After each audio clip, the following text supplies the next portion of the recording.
You can of course see how quickly and easily they're able to deliver cookies for the stuff that you're trying to get accomplished.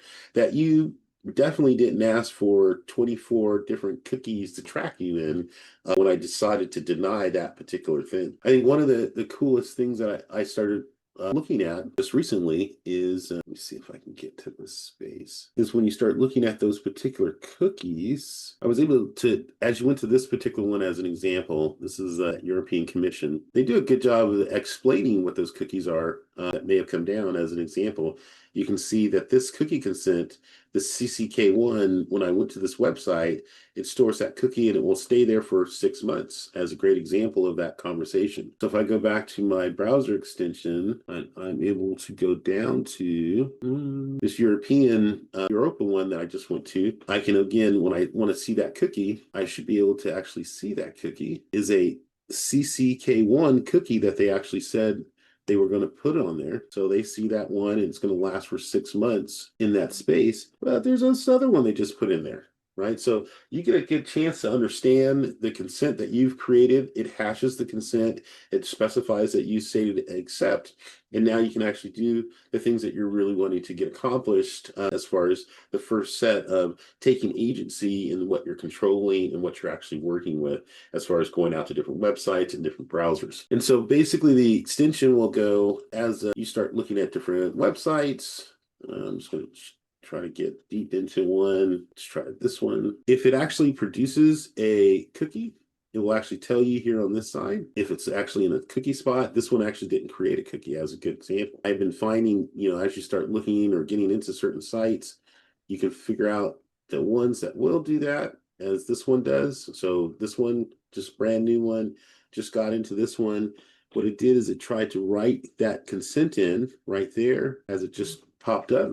And you can see developer tools that the banner is finding the cookie banner is finding them, and it's choosing which ones. It says, oh, there's 2 that are the potential ones that it figured out. And then if you go to your console, you can see of course, the new ones that just got dropped in on you that you, of course, may not have asked for. So this gives you a good chance to, again, try to take control of what's been happening out there as far as the consents that are in play.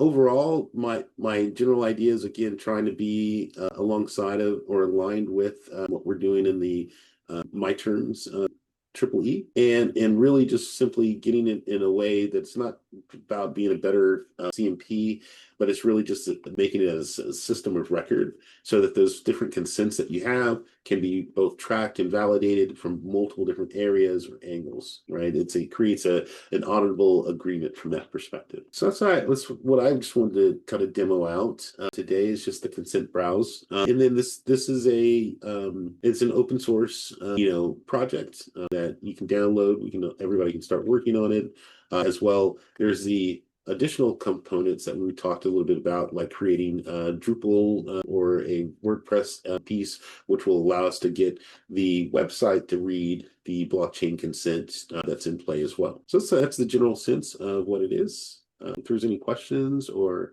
anything that they want to throw in, let me know. Well done. Thanks so much, James. This is a great leap forward. And Doc's got his hand up. So, Doc, why don't you go?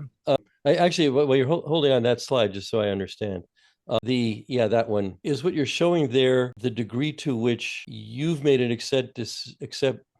consent decision that has not been respected by this site. Is that correct? That declined? Yes. So the decline is, in other words, you've made a request and they've told you to screw off.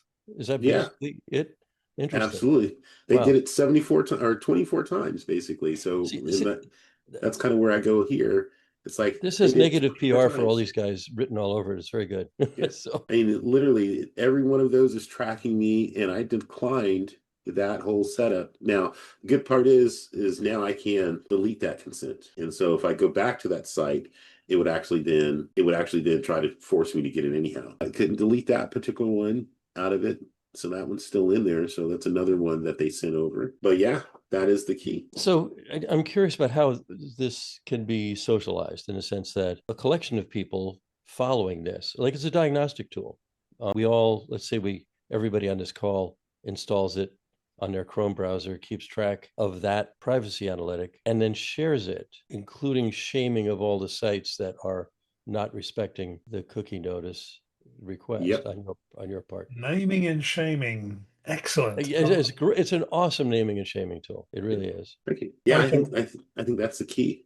Is to bring that agency back to you so that you know what's happening. I mean, I personally would have never thought going to Fandango as an example would have dropped so many different cookies on me that I may not have wanted. So when does the browser extension get released, James? I would say we'll probably make a GA in the first part of January, but it's open right now so that people can start playing with it. What I want to make sure is that as it starts applying the right consents that you're auto negotiating, that's the really big part of the acceptance or the cookie fatigue that we want to bring down all over the environment. Okay.